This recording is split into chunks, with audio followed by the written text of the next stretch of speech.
Welcome our USTR, Jamison Greer here today for the annual hearing on the President's Trade Agenda. Members and the public have questions and concerns about recent tariff actions, and that's okay. We should this one with the U.S. Trade Representative. And again, it's also far more difficult to assess the cost of denied market access opportunities. Tariffs can advance American interests in market access, imposing discriminatory digital service taxes. Tariffs also forced China to discuss the systemic challenges between our two nations. Frankly, every enforcement action, whether it's a WTO dispute, a Section 301 investigation, or a preference program review, ultimately relies on the threat of tariffs to secure objectives. Accordingly, it's important to contextualize the tariffs in the design of the larger policy. The real headline then becomes the fundamental shift in trade policy since President Trump's inauguration want to pursue a real trade policy. That was put on hold during the Biden years. We now have a president who will for Americans. This administration is not deliberating endlessly over whether trade can be a force for good, like the past administration, which refused to even Trade today is the centerpiece of our international economic engagement, and we have plenty of substantive trade ideas to discuss. Businesses want certainty from good policies that will continue so that they can invest confidently in prospects that create certainty they need to make long-term investments to drive growth and increase prosperity across all segments of the economy. Because your government fundamentally rejected free markets, free enterprise, and free trade. The last administration turned to industrial policy because it was certain that the free market failed in delivering what government planners believed was necessary for climate and social agendas. Indeed, China's central planners saw their own strategic thinking in the Inflation Reduction Act's approach of bestowing massive subsidies to stimulate investments that the market would not. We can restore faith in free market to us. We plan to do more. Discriminatory policies like digital service taxes, data localization, or other non-tariff barriers, it would not stand up for its citizens because respectfully, democratic governments do not have rights. They exist to secure rights for their citizens. One immediately welcome change, an administration deliberately cut from because it sided with those governments over our citizens, carefully identified all of the ways that Americans lose out in the global marketplace. In its negotiations, did not approve of domestically. While tariffs inherently may be seen at odds with barriers that have gone unchallenged for too long, free trade, by definition, must be reciprocal. Years lost a lot of ground for us. This innovative, high quality, and globally competitive table to engage with the USTR. We look forward to hearing about this engagement and the steps toward better opportunities for Americans. With that, I turn to Senator Wyden for his remarks. Thank you very much. American retirement funds, investors, and our economy in purgatory thanks to Donald Trump's plan to hike tariffs continuing to increase. Markets for made in the USA products are slamming shut around the world. The U.S. economy has gone from the envy of the world to a laughingstock in less time than it took to finish March Madness. Through it all, Donald Trump and his advisors have yet to provide an understandable explanation. I'd like to focus on one sentence. In the last week, the White House has been all over the map when it comes to this question. There is no clear message of how to move to try and cut the United States off from global trade and usher in a new era of 1870s-style protectionism. In the day changed their stories, great power to negotiate were not up for negotiation. Then the stories changed again on Sunday when the Secretary of Agriculture and the top White House economic advisor, Kevin Hassett, both said Trump's tariffs were bringing foreign countries to the table, hoping to negotiate new deals to cut tariffs. At nearly the same time, the Treasury Secretary was on TV Sunday saying the tariffs would remain in place or coming. He announced it, and he wasn't kidding. The tariffs are coming. And yesterday in the Oval Office, Donald Trump said there can be permanent tariffs. What is the plan? Go through with this argument for them. But for families, higher costs are going to get hurt. Higher costs are going to hurt. The nonpartisan Yale Budget Lab predicts costs are going to hurt. The nonpartisan Yale Budget Lab predicts the tariffs will cost families $3,800 secure more American exports, and I hear to take that legislation to lift. Today, I am proposing a new bipartisan privileged resolution to end the latest crop of global tariffs, that are clobbering. Know that this is a call to action, and Congress must step in to rein this president on trade. Thank you, Mr. Chairman. Thank you, Thank you, Mr. Chairman. Thank you, Senator Wyden. And Ranking Member Wyden and members of the committee, I appreciate on other economic policies. This national emergency declaration and tariff action, the American working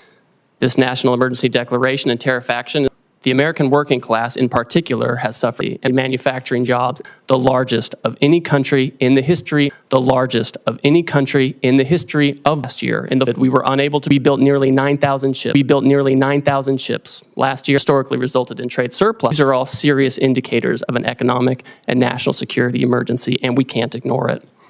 One important driver of these negative national security emergency, and we can't ignore it.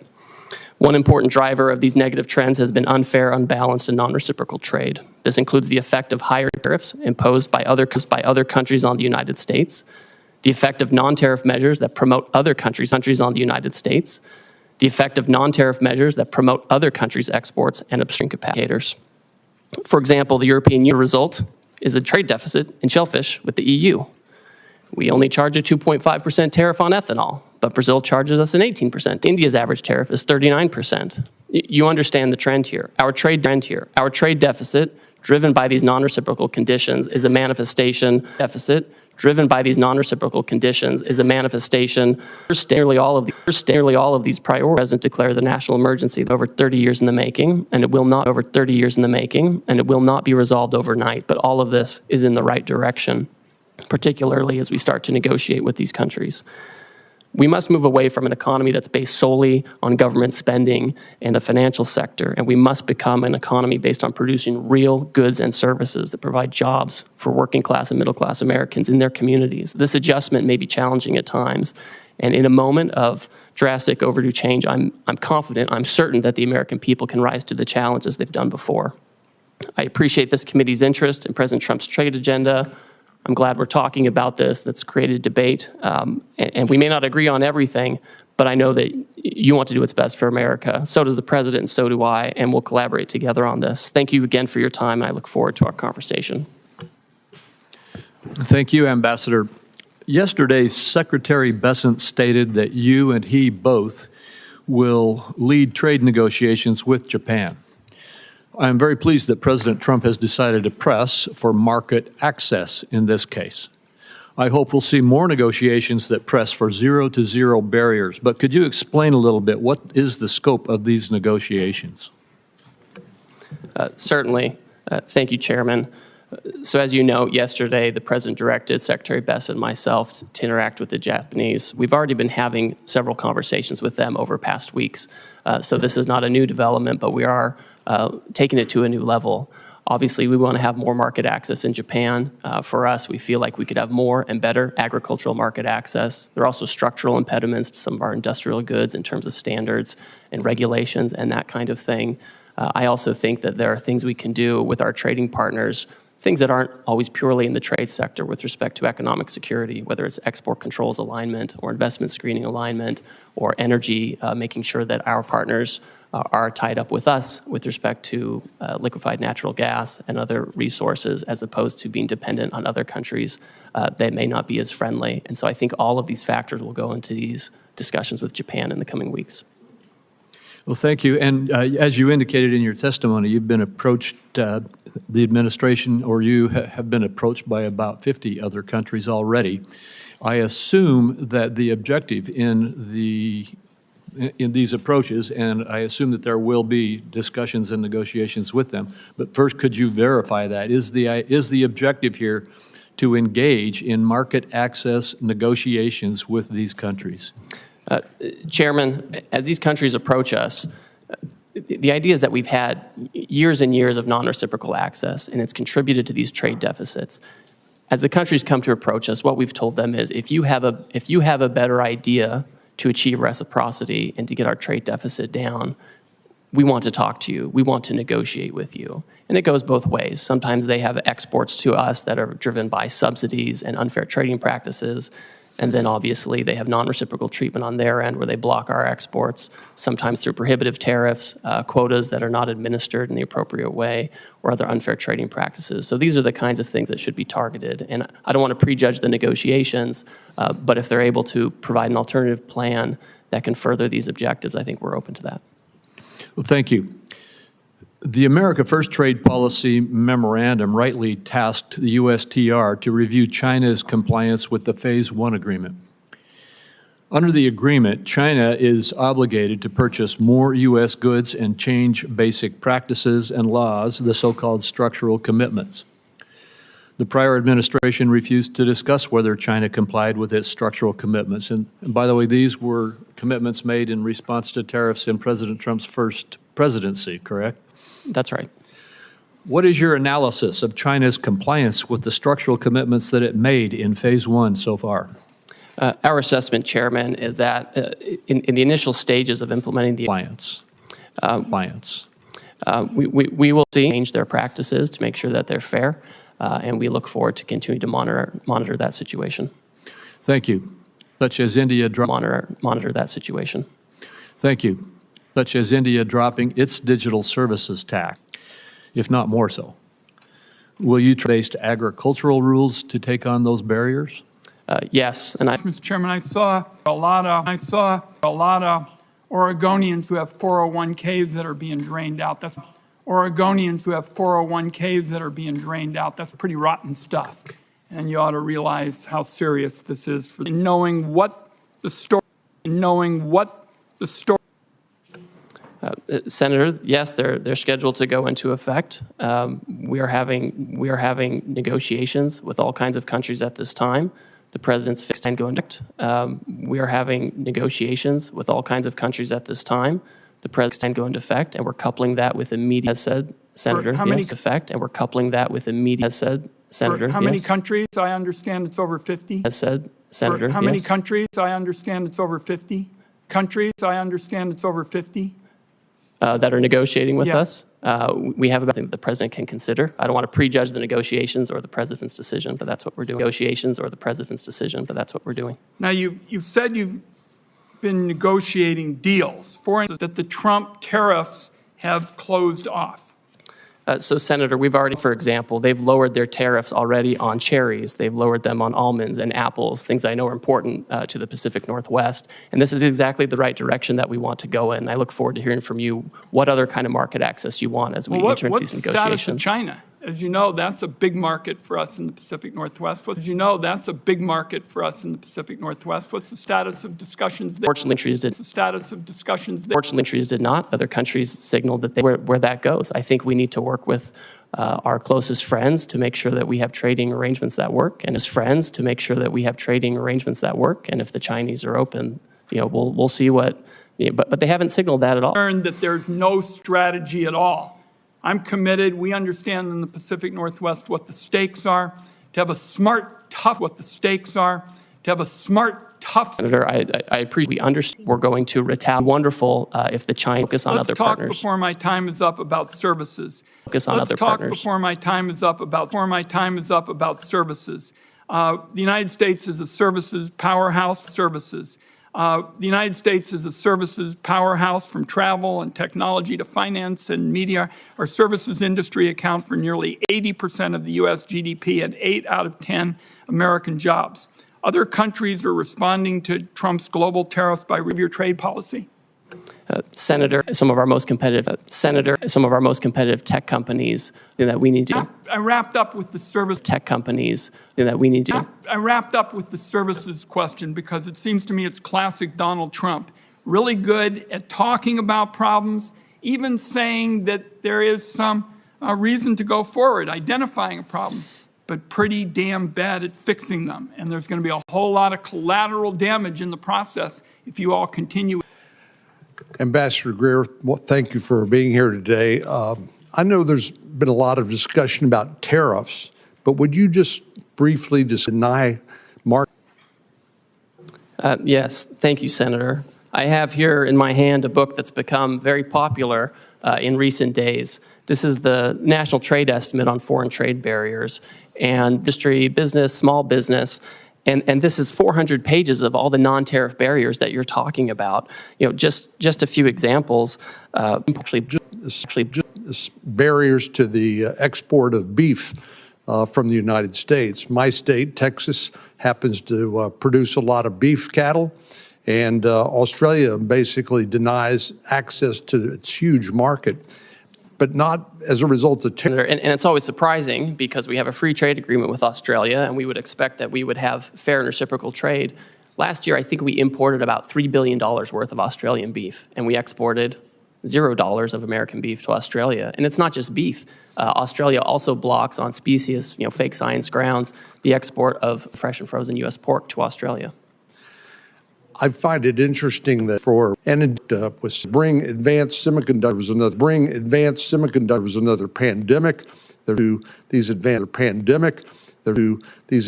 semiconductors, but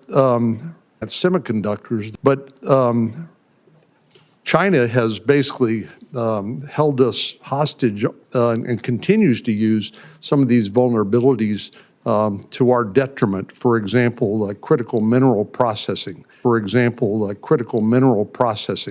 Would you speak to the vulnerabilities that are essential for our daily lives?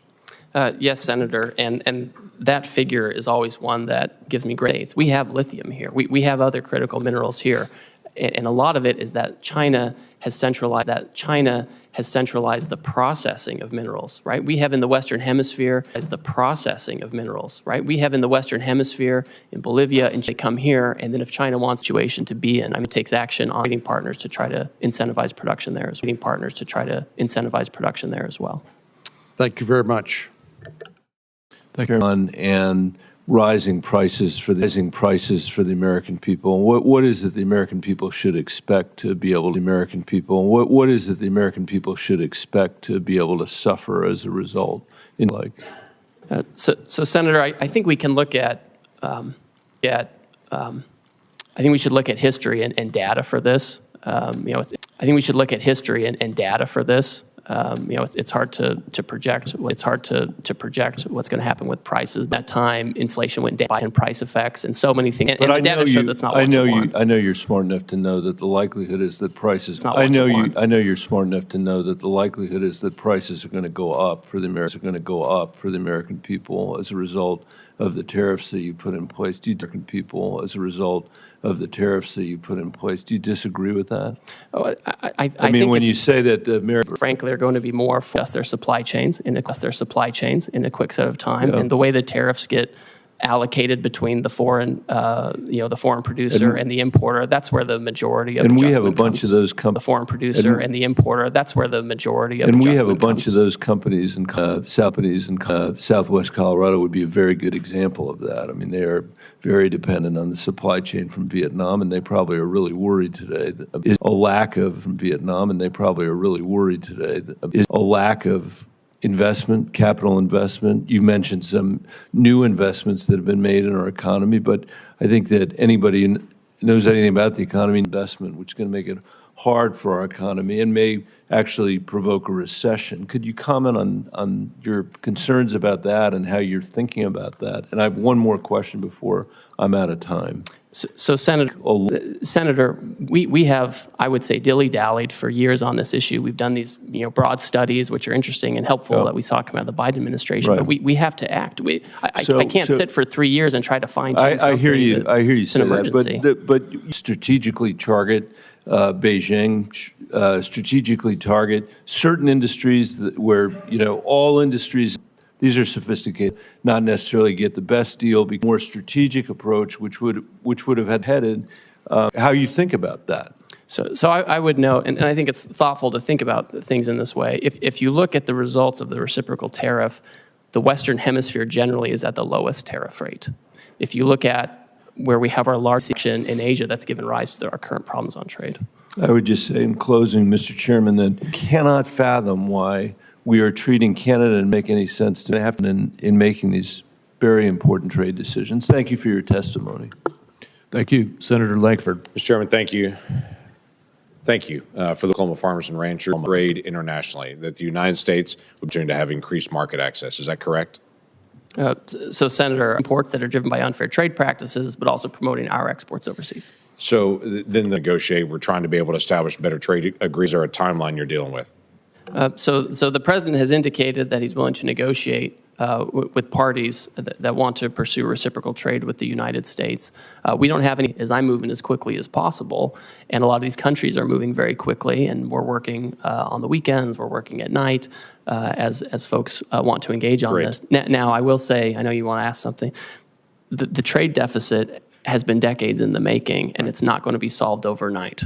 Right. Right. Yeah. Everyone understands that well, and everyone that a timeline to go to this point. So they're going to have to renegotiate with every single retailer that they sell to, which is going to take a lot of time to be able to do it. What they're trying to be able to renegotiate with, or do they press on with renegotiate every contract again? I understand completely. Their trade surplus with us is so lopsided. I think it's every $15 they export to us, we send them $1, and they remain closed down our door, and they want to talk about it. Good. I don't anticipate that we're ever going to have equal trade with Vietnam. We're a much larger economy than they are, but bringing down the trade barriers would be helpful so that they would accept us a lot more from there. Another issue has come up about garment manufacturing. Obviously, this is a challenge. We'll have different pieces that are bought from different countries. We don't have asking me about exclusions and exceptions and how this is manufacturing it, plan to handle that. Countries, and maybe we're setting up the conditions for that. So in the short term, there's no exemption. Goal is It has been clear, again, that he's not between Asia and Western Hemisphere. It has been clear, again, that he's not between Asia and Western Hemisphere. I think people can start making decisions based on that. So can start making decisions based on that. Senator Whitehouse. Senator Whitehouse. Thanks, Ambassador Greer, for being here.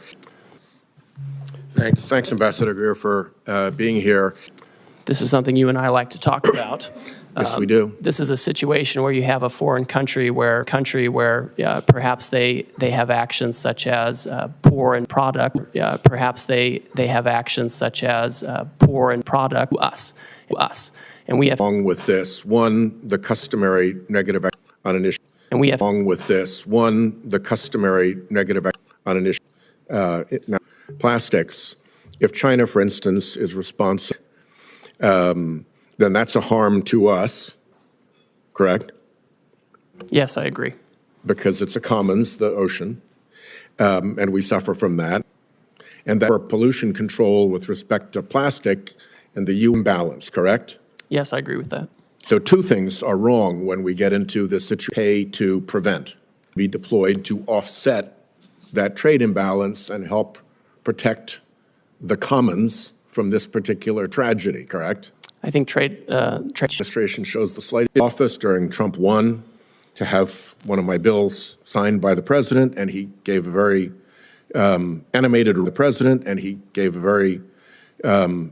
riff on Asian countries polluting our beautiful oceans and how it comes ashore very often in Alaska by the ton,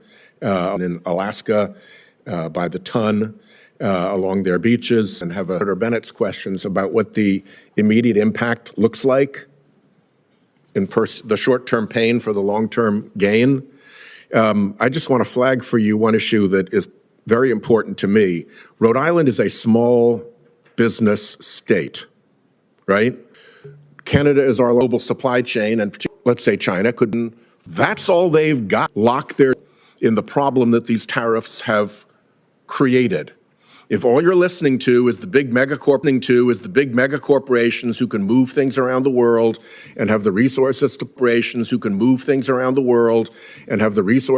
they're going to be small businesses that occupy a niche in which trade is an important factor and that are going to go bust because of these tariffs? Senator, I've talked of it. I have Thank you, Mr. Chair and Ranking Member, particularly those who are critical.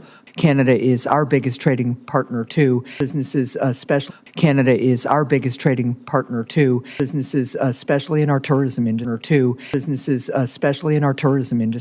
which do sales tax on industry, which do sales tax on imports for the century, and it's going to cost the national sales tax on imports for the century, and it's going to cost the national sales tax will be used to give tax breaks to billionaires. So, Senator, as you know, any kind of tariff Tariffs is a way of increasing revenue. At the same time, he's working with the majority in Congress to give additional tax breaks to the we have to pay, keeping to those campaign promises as prices continue to go up. Now, the president's national sales tax is increasing prices for families if the president's tariffs led to 10% inflation. Senator, and it's dangerous. I understand your justification for the policy, even though there are some very contradictory justifications coming out of the administration. But my question is, what's the inflation at the peak of the COVID economic crisis, as high as we had at the peak of the COVID economic crisis? I think the most serious inflation we saw was during the how much money you're putting into the supply. Well, let's just be really clear that the Trump administration is here today to say that even if inflation hits Americans' pocketbooks at 10% because of these tariffs, then the Trump administration, if the 10 days or so. Senator, the fundamentals of the economy are so strong. We had 200. Your answer is, even if the stock market crashes, I'm not going to say it's happened during the Great Recession in 2007. Senator, your hypotheticals are not consistent with the history we have seen with the use of tariffs. My hypotheticals are based on they are going to have, or whether they're going to be able to retire when they plan to, because of the recklessness and haphazard nature of the Trump administration's imposition of tariffs. Thank you, Mr. Chair. Thank you. Senator Cassidy.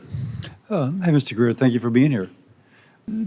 The tariff barrier putting some of our shrimpers and some of our rice people either out of business or in incredible financial binds. And so the fact that the president will hear from. Yes, thank you, Vic. My sense is if countries come to us and they expect to have some kind of a different plan, they will need to change these things, right? And they will have specific products, specific barriers that they would have to address. Right, or else, the president, again, he's fixed his purpose. He wants to see production back here. He wants to see our agriculture you're talking about. So it sounds like you, one of the things I think, for example, shrimp will not be sacrificed in part of a greater whole. No, I think, and I think that, if there's going to be any kind of change to any of this, and I'm not going to prejudge that, we have to make sure that our industries are protected adequately so we don't go backwards with the deficit.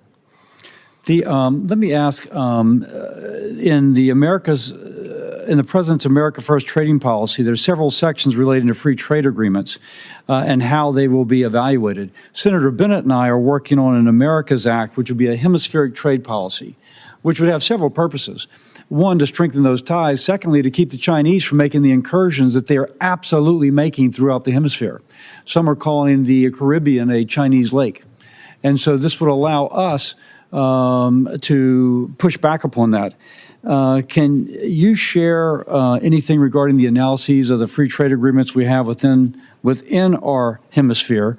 And I would say that we are with respect to relations in the hemisphere, any kind of trade arrangements with these trading partners, I think, need to be coupled with strong rules about third countries. What I don't want, China or other these arrangements to be accompanied by changing the rules of in general, but the specific of where it's. That's certainly a huge concern. Use other countries and insist on our platform. Let me ask you this to the world. Earlier, USTR proposed imposing like $1 million for every vessel built in China. And I'm told that if the Koreans have a fleet of 50 and 5 of the ships are built in China, then the $1 million would apply to all 50, not just to the ships that are built in China. Now, that would clearly impact a ship coming to the United States to offload. If you will, impact my ports and the ability of our goods throughout the nation to move through the Mississippi. Is USTR going to hang by that or considering modifying that? Can you kind of give us any idea about that? So to address the lack of shipbuilding in the United States, USTR's proposed actions are just those. They're proposed actions. They're a series of potential remedies that could be used to incentivize shipbuilding in the U.S. They're not comments. We've reviewed it. I've have the right amount of time and the right incentives to create shipbuilding here without impacting our commodity exports. Okay, thank you. I yield. Senator Cortez Masto. Of the U.S.-Mexico agreement, the chorus. President Trump signed both of these agreements. He called the USMCA a colossal victory, and chorus a historic milestone. And yet, with President Trump's new blanket tariffs, he is want to do business our ongoing agreements. So, Senator, we are the consumer of last resort. These are very dependent on it, and that's part of why we have this huge, for many of the products that continue to be that. Negotiate that agreement this year. We talked about that in my office. Isn't that correct? That's correct. And it wasn't to do these blanket tariffs, correct? Well, as you were in my office, be intellectually honest. Now, let me just ask this, because this is also true, and I so appreciate my Senator Lankford asking this. Time matters. How long did it take to negotiate that agreement, the USMCA, that you were part of? We did it at breakneck speed. We did it in about 2 years. 2 years. And now you're telling us you have nearly 50 common sense in my state. And I think this tourism into the United States. People know Las Vegas. My state is Nevada. We rely on tourism to our state, and now we're seeing an impact because of these tariffs. Not just from Canada, but I am hearing from so many that are in our industry of international. Let me just say, economic pain, and I quote, what does that mean to my service industry and every service industry across this kind of our $1 billion economy that they should engage in? What do I tell them? Oh, Senator, of course those are real services. The whole, so what are you doing about the impact what are you doing about the impact of international tourism and now these blanket tariffs having a negative impact? What are you doing to address that? The whole sentence, Senator, said that including the tourism you're talking about. So it's what are you doing to impact important. the negative impact of tourism right now? Trade deficit that Biden left us I'm with. asking you, and I don't think that's adequate. What are you targeted tariffs, blanket tariffs? Well, Senator, as we're country, so why don't you come talk to me in my office and let's talk about and put a plan together, because these blanket tariffs are having an impact on tourism in my state and across some of us, and try to address the concerns that we are seeing. Gives Congress the authority to regulate interstate and foreign commerce. I believe that Congress delegated too much authority to the President in Trade Expansion Acts of 1962 and Trade Act of 1974. That said, I support President Trump's agenda to get a better deal from China and other countries for our farmers and manufacturers. In fact, even back in 2003, I sent a letter to the Chinese Minister of Commerce at that time, pointing out China's failure to live up to its WTO obligations. And then I went further in 2018 when I was on Senator Daines' WTO. That's why during the first Trump administration, I was supportive of President's agenda to get fair trade with China. At the time, I was usually the first place of the first Trump administration, farmers affected by the tariffs.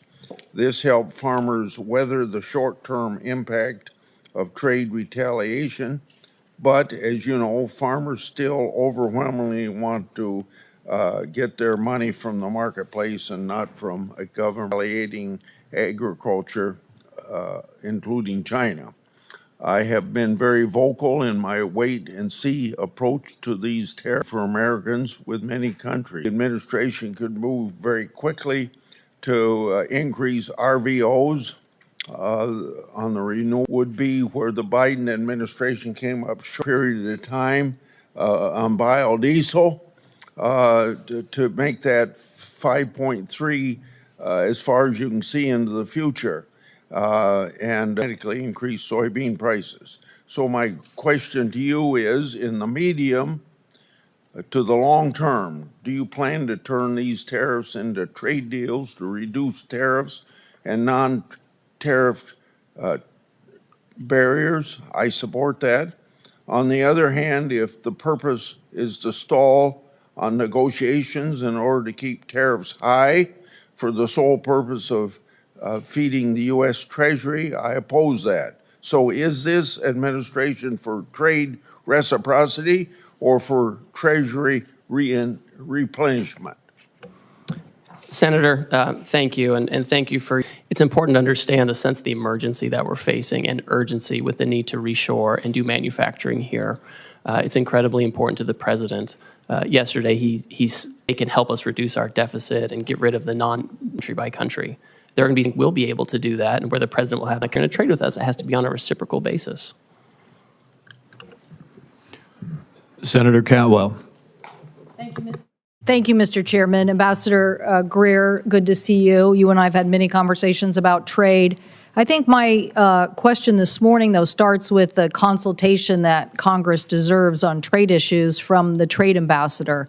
And what did the Trump administration do to prepare us to? Thank you. Our staff in the past 2 months that we've been in office have had over 200 formal engagements with staff on the Hill, obviously here in the Senate, also in the House.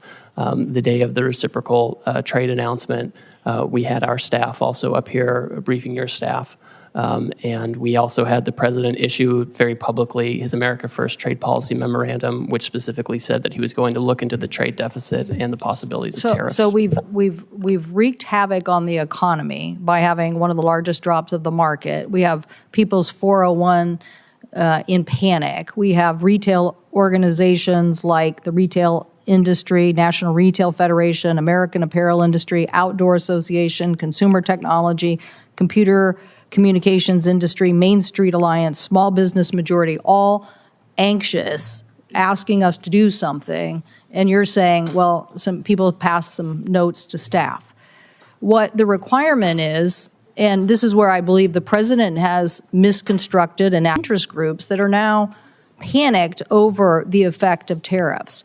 So I would say that the skill set of a USTR office or even a Treasury secretary could have opened these conversations with these countries without the tariffs and saved a lot of people a lot of pain and anguish. I worry that this trust issue, because I have a different worldview, that we should be building alliances as a way to counter China, that the alliance building process now will become harder. And people are going to wonder, well, is the United States going to pull another fast one again and just wreak havoc, when in reality, countering China with a tech NATO or something like that? I think we do need to be thoughtful about this. I think what we can't do is wait. We have had over cars, semiconductors, and they ended reshoring a lot of those factories here, and it didn't make us less of a security partner to Japan. I think we can have these conversations. I only have 5 minutes, and you have lots of time to answer lots of questions from members. But you can see all my colleagues, we are thoughtful people with specific issues about our constituencies. I just met with raspberry growers. They're concerned. They want to know if they're going to get some seat on a council so they can have their issues heard. I'm for trade. I represent trade. I represent a trade economy. I represent the success of what innovation and trade get you. But you're coming here this morning with this not only tanking of the market and 401s, now you're coming here telling me that tariff is the tool.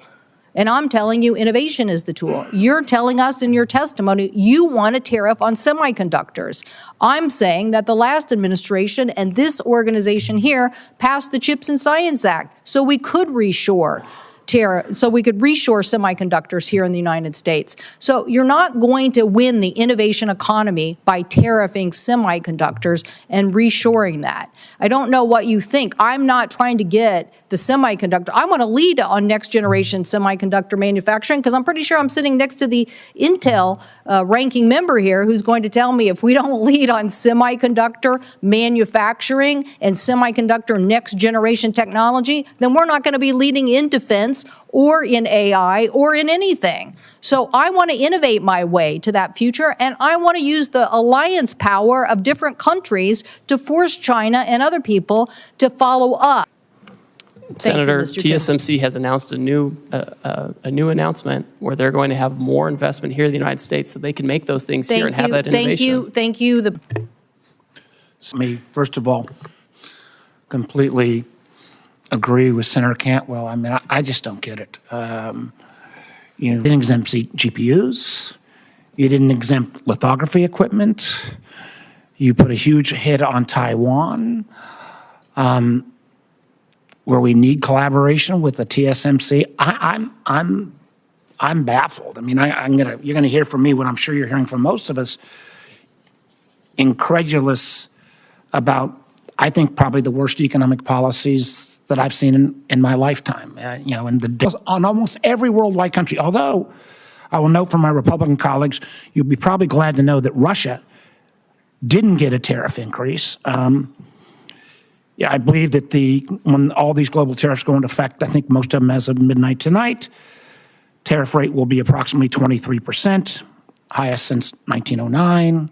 I believe that'll translate into the largest tax increase since 1968. We've seen the numbers of about $4,000 per family cost. Since Inauguration Day, more than $11 trillion has vanished from the market. And I will acknowledge that we got a little blip today, but I just talked to one of the senior folks in Wall Street, and he described today's market as a good day in hospice.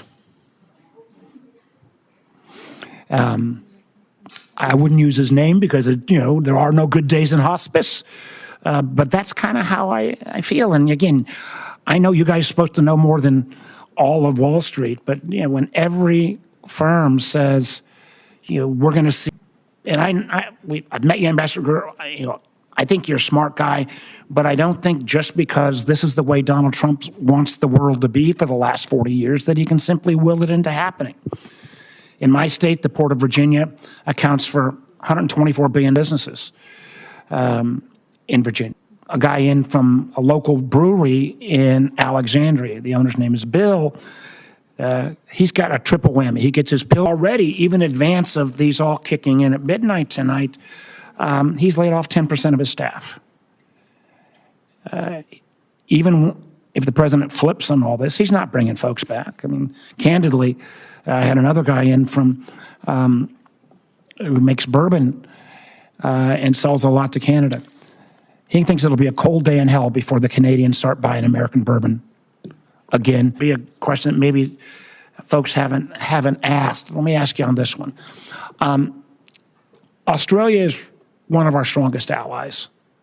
We have the AUKUS relationship, which is key to their national security. It's key to our industrial base, so we can continue to build subs. Terribly important.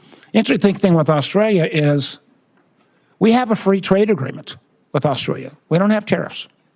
We even have one of the few industrial countries, we have a trade balance when we have, and I loved your fancy Greek formula, which was basically bad math on steroids formula, how with a trade surplus, with this strong relationship, Australia got hit with a 10% tariff as well. Senator, Australia has... Ambassador, excuse me. There is a least bad. Why did they get whacked in the first place? We're addressing the $1.2 trillion deficit, the largest in human history that President Biden left us with. We should be running up the score in Australia. Ambassador Greer, answer the question on Australia. We have a trade surplus with Australia. We have a free trade agreement. Why? They are an incredibly important national security partner. Why were they whacked with a tariff? Senator, despite the agreement, they ban our beef, they ban our pork, they're getting ready to impose measures on our digital companies. With your Greek letter formula, the fact that we have a trade surplus. We have a global tariff on everyone. We're trying to address the $1.2 trillion deficit that Biden left us with. I think that answer, sir, and particularly friends with this level is both, I think, insulting the Australians, undermines our national security, and frankly makes us not a good partner going forward. The lack of trust from friends and allies based upon this ridiculous policy that goes into full effect happening, a good day in hospice. I'm afraid if we keep these tariffs in effect, we're looking like an economy that will be in hospice. Welcome to this, whether they are tariffs or non-tariff barriers. I hope we can avoid an all-out trade war. Who pays these high tariffs? In fact, I'm worried if there is a trade war, that we're going to have markets shutting down for American farmers, ranchers, and manufacturers. I'll give you an example of that here in a moment. Has gotten the attention of a lot of countries. I was encouraged to see Kevin Hassett this morning talking about negotiations occurring, looking at President Trump's latest posts on troops literally dispatched to engage with us to lower these barriers, tariff and non-tariff, the Japanese and some 70 countries now that want to come producers doing businesses in their countries with 95% of the world's consumers outside the United States. Critically important. So this is very encouraging. I think that's important and not solely an end. Tough position we're taking to actually solve some of these problems in barriers in trade that have been lingering for decades. And President Trump is taking bold leadership to address it. Hope is this is a sign of trade deals with President Trump. Ambassador Greer, I encourage the administration, encourage you to use this opportunity to secure better terms with our partners, with our allies, to protect and grow American jobs, to grow access for our American farmers, our ranchers, our manufacturers, and American families. 3 weeks ago, I was in Hanoi and met with General Party Secretary Do Lam, the highest ranking official in Vietnam. I carried President Trump's America First message directly to these leaders. I spoke with Premier Lee Canada. I raised concerns about developments related to the expiration of registrations for beef processing, beef exports. I want to remind you that in 2017, I went to China. I carried some steaks from a Montana rancher, Fred Wacker of Miles City, Montana. We met with the premier. In fact, I had one of your predecessors, Rob Portman, then the senator from Ohio and a former USTR with me. I had Senator Barrasso with me, Senator Kennedy with me. And as a result of that meeting, 30 days later, they lifted a 14-year ban on U.S. beef imports into China. Let me talk about what that has meant so far. This is the largest beef export market in the world is now China. For U.S. producers of beef, in $31 million. It was $2.1 billion in 22, $1.6 billion in 23, 1.6 of beef to China, U.S. beef producers. My question is, what can we do to hold China's commitment to U.S. beef and other ag imports, which are so critical right now for U.S. producers? Thank you, Senator, and you've always been a leader on this, and I appreciate that. China, of course, needs to take down their barriers. It's been a persistent challenge with them, and they like to use economic coercion, and they have their own method of doing things. But my hope would be is that they turn back on this course of action. I think President Trump is focused on making sure we have the right program in place, that we're dealing with partners who are going to be respectful and achieve reciprocity with us, and sensitive to this issue in particular. And I want to make sure we open up beef markets other places too, so we don't have to be dependent on just one market.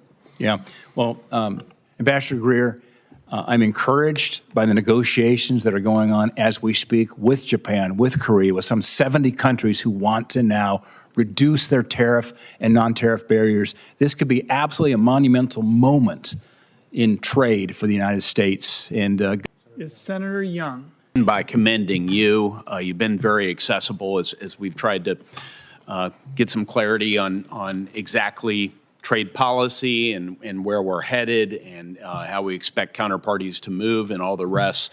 You returned my phone call immediately, and your team's been in touch with mine. So this is creating some anxiety, this current tariff posture among some of my constituents.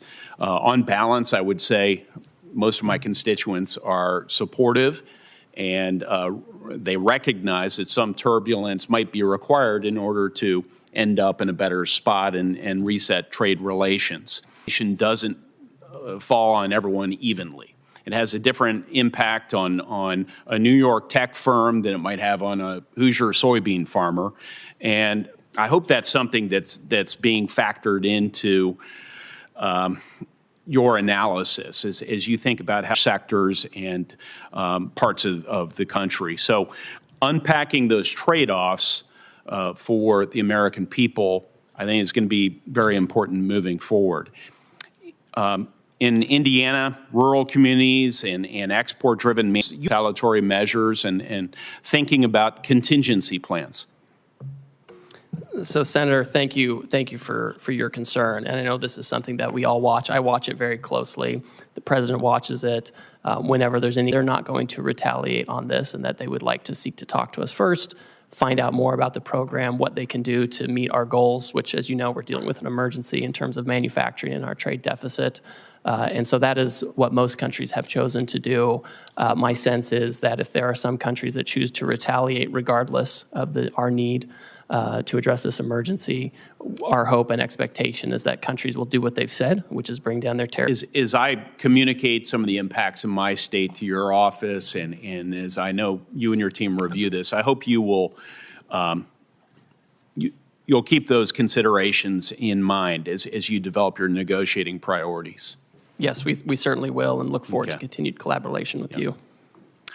You know, in other areas of federal policy, we have clear metrics or criteria to measure success. We do it in social policy. We do it with respect to education policy, test scores. We do it in defense policy. We try and measure readiness through various metrics. But in trade policy, especially tariffs, we seem to lack a clear set of metrics and a feedback loop.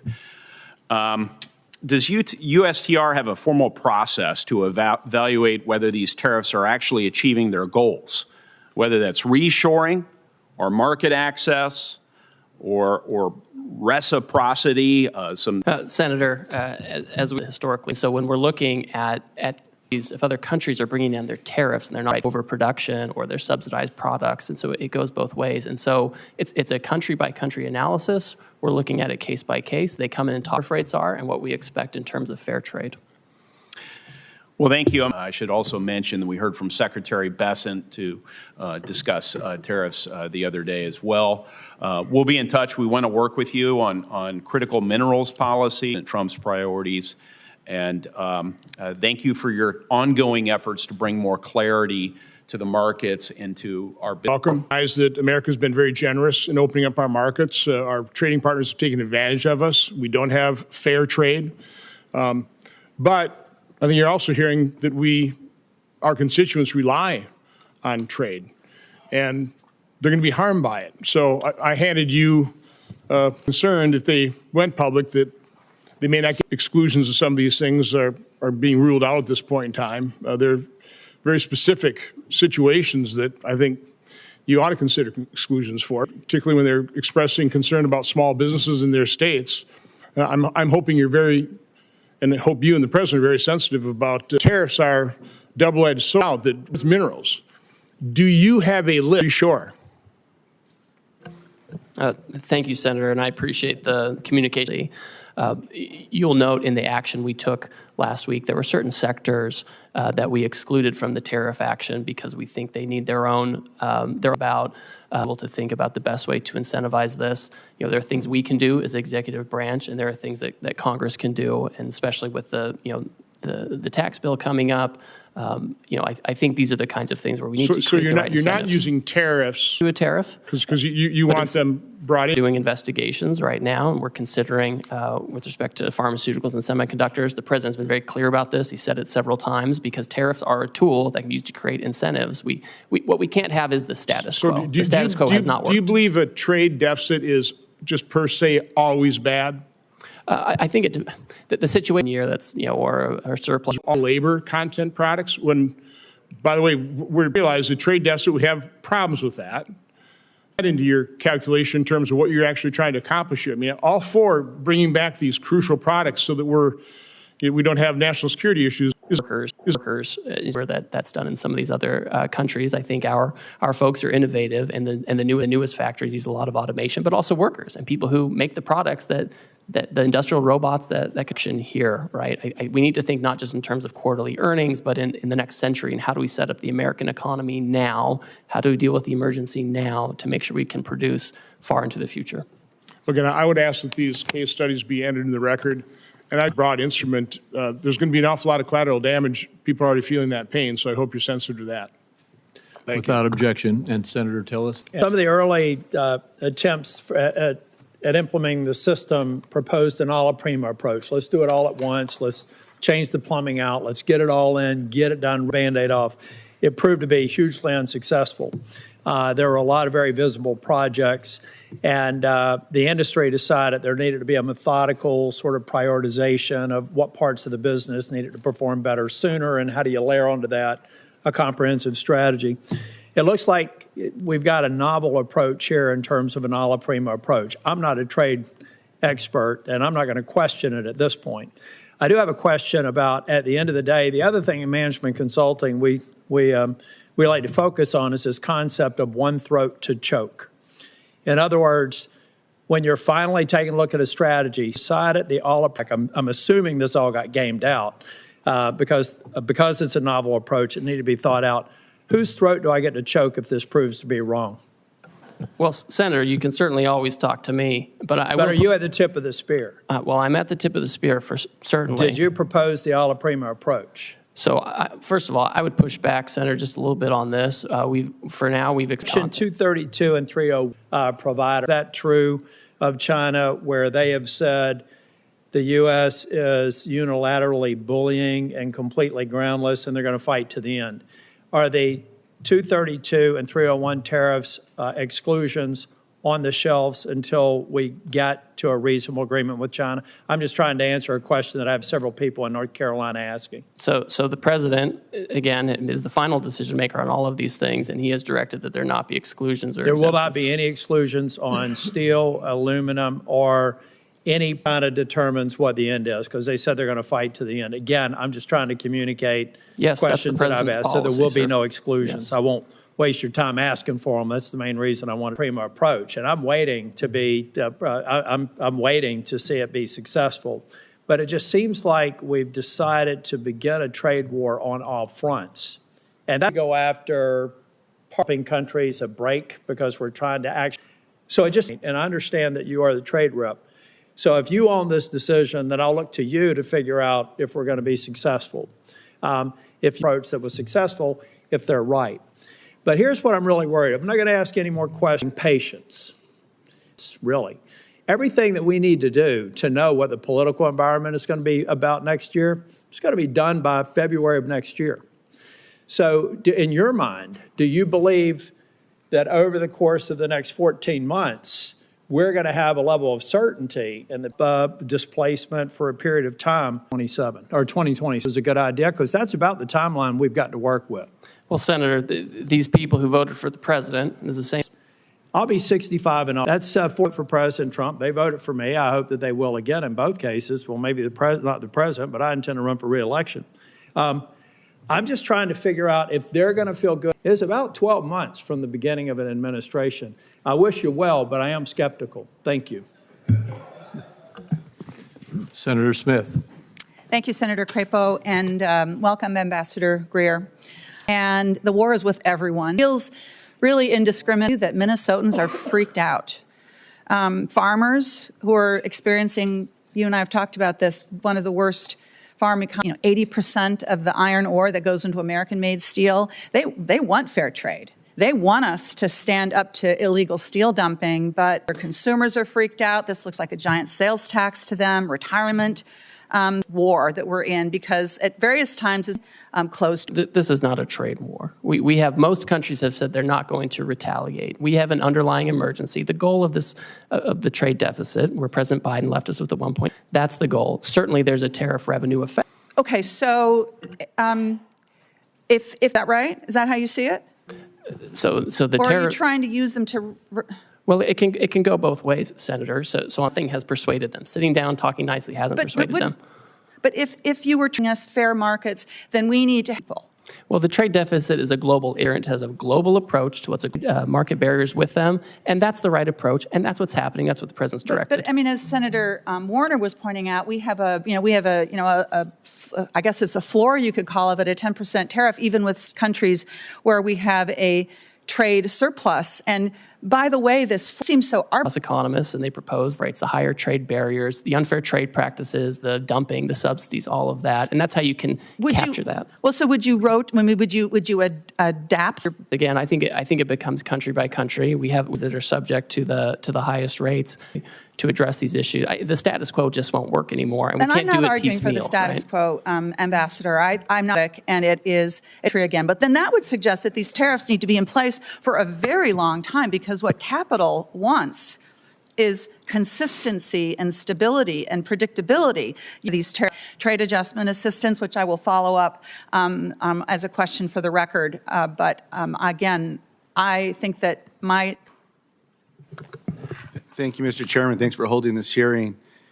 Now, Mr. Greer, it's been less than a week since President Trump started this, what I'll describe as a reckless tariff war. It certainly feels that way. Families are seeing higher costs in over 35 years. Do you believe that there's currently higher costs a week after the president put these tariffs into place? Senator, we haven't yet seen how those costs. After President Trump put these tariffs into place? I've heard from a lot of businesses. Some of them are excited about the prospects. Some are concerned because they're import dependent instead of U.S. product dependent. So I know there are varying views on this. Let me ask this question, because this one's based completely on fact, on something I think you look at. Have we seen one of the worst drops in the stock market in over 35 years? We've certainly seen volatility. Have we seen one of the worst drops in the stock market in over 35 years? I think, and Senator, you can't say we're here. I asked if President Trump's trade war would hurt New Mexico businesses and families. You dodged my question. You told me, quote, I can't guarantee. You asked me to, quote, hear from me on what the impacts of these tariffs today that this is harm New Mexican businesses and families. Senator, I just don't think they will. Right now, you have duty-free trade with Canada and Mexico, where they comply with the rules, where they have U.S., Mexican, and American content. I mean, this is designed, and I would hope that being a border state, this is something that you find valuable, and that's what we're trying to do. We're trying to incentivize production in the United States. We want here where we have foreign market access for our producers, and we want New Mexico families and companies and communities to prosper. Mr. Greer, do you agree with President Trump that families are going to have to feel a little pain? I'm not going to speak for the president. I didn't ask for you to speak for him. I know that people are going to have to feel a little pain. That's my question. If we have companies that feel pain because they're adjusting their, can't keep doing the same thing for 4 years like we saw under Biden, where there was just nothing going on trade. Let me ask the question a little differently. Yes or no? Do you agree with President Trump? Thank you very much. But I expect that the jobs we see for manufacturing is going to far outweigh short on time, sir. So yes, look, I disagree. You said, no, they're going to do great. Things are going to be wonderful. New Mexico should be appreciative of all these things. I guess pain is the kind of relief that you believe that families should be going through. I understand the outcome of this last election. They control the votes in this chamber. Just be honest with the American people about what's going on. I appreciate the time today, Mr. Chairman. I yield back. The same economists who are crying out now were the ones who said we were going to crash the economy and Trump won. We put tariffs on China, and real median household income went up for Americans. Mr. Greer went on. I will just follow up again. That's all okay with you all? Senator. At the grocery store, talking to some of my constituents back home. I'll take you around. We'll walk around. We're not going to give anyone a heads up. You just go do it. And let's see what the regular folks back home are doing, including the people that come and talk to me, oh, what's with tariffs between you and I, sir? Trump announced his tariffs last week, dealing with that we're in a trade for the largest tax. Normally when importing parts are the worst thing for business. I'm hearing this from farmers. I'm hearing it from folks in the manufacturing sector. So I hope we can provide some certainty. What should a multinational sector? So I hope we can provide some certainty. What should a multinational retailer do about overseas? We're seeing this in our automotive. So Senator Warnock, for U.S. content, I'm mindful. When I hear this, obviously we're sensitive to these dynamics, but it just reminds me that we lost 5 million manufacturing jobs over the last 20 years, and that's part of the reason why we're in this situation now, and we just have to bring those back. So it's important to bring them back now before the situation gets worse. But the question is, what do? Do they pass that price on to consumers? Well, Well, they can approach the Commerce Department to talk about the credits. Let me they go can get. smaller. Last week, my office met with Angela Hawkins. She's the founder of her husband. Last week, my office met with Angela Hawkins. She's the founder of her husband. Angela's products are pay the new tax from the Trump White House. So, Senator, the president has said that in connection with this action, for certain products. So she'll just have to figure it out. She'll have to work with her business partners and find about sourcing, and she'll have to either raise price. The tariff rate. Every country has a different rate. $3,800 for an average are produced abroad, or made, or have foreign-made components. I went through this not long ago. What is the process for that family? Correct. So there's not an exclusion process. That's right.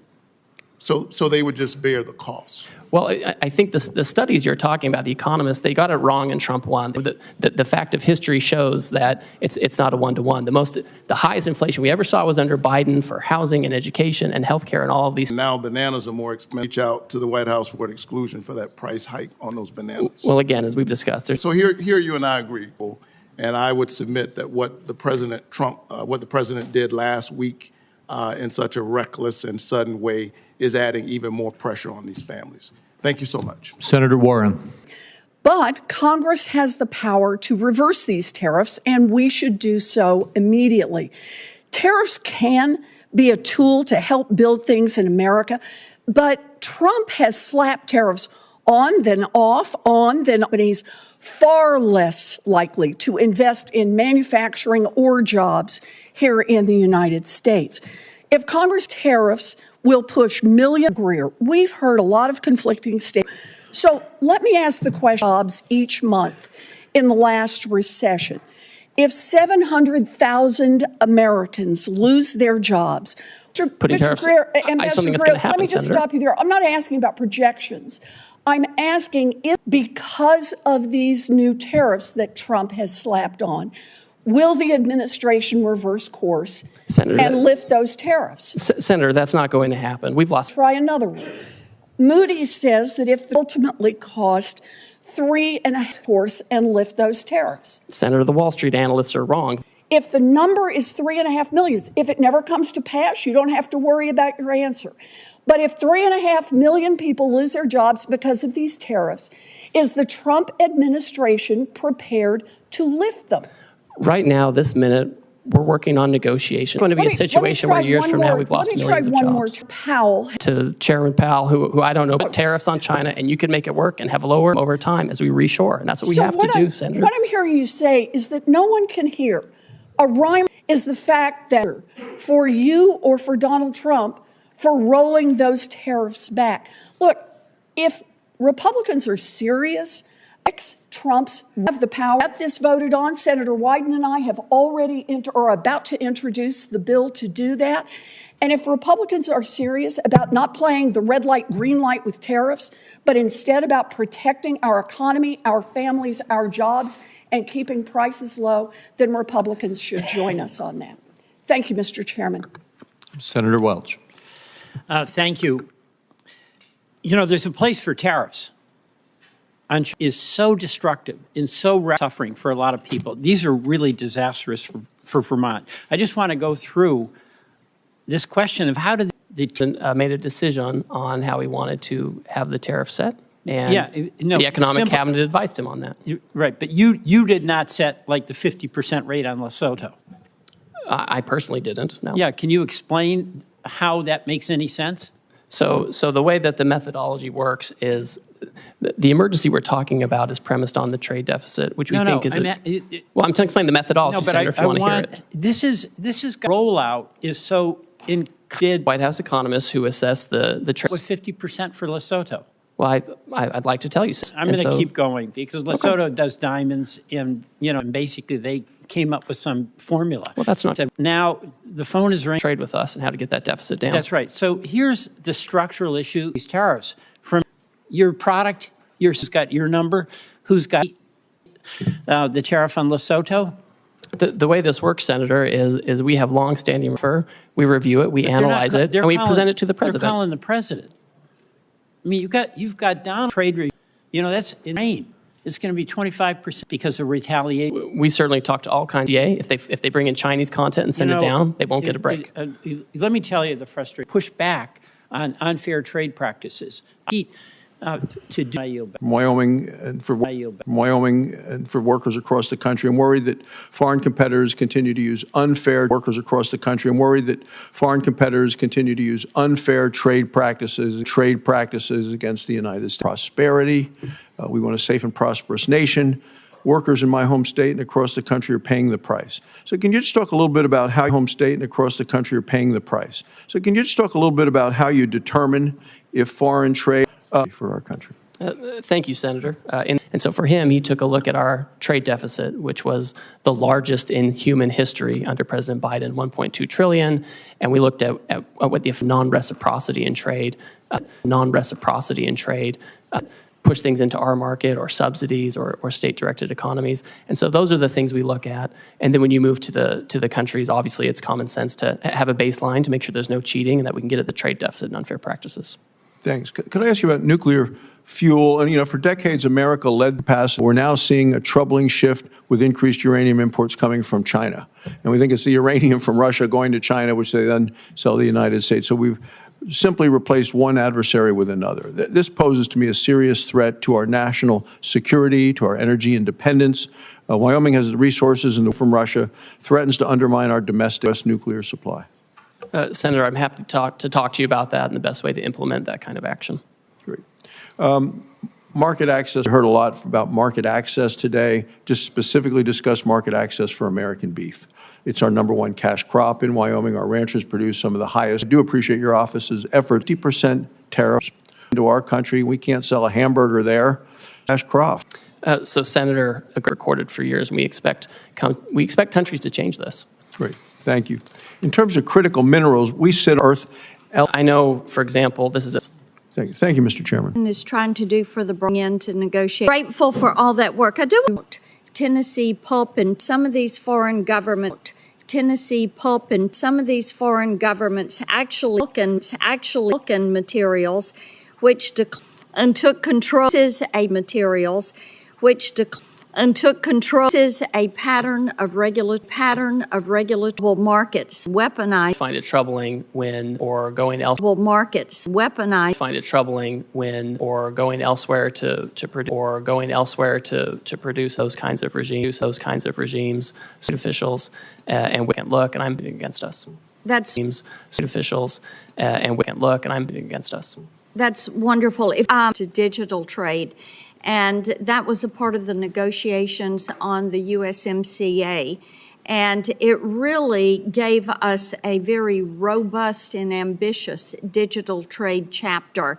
And the provisions, including cross-border data flows and data localization, are critical to facilitating strategic U.S. initiatives across a broad range of industries. And we have an opportunity now to build on this digital chapter. So, and I think that could really pave a way to add other provisions on critical issues such as AI, such as quantum computing, that we are dealing with. We have in the USMCA to expand that globally as we look at negotiating new trade agreements. Well, I think it's important to understand that our companies, our digital trade companies, are the most competitive in the world. They're the most effective in the world. And what we don't want is a situation where we take up market share. I mean, that would be a disastrous situation.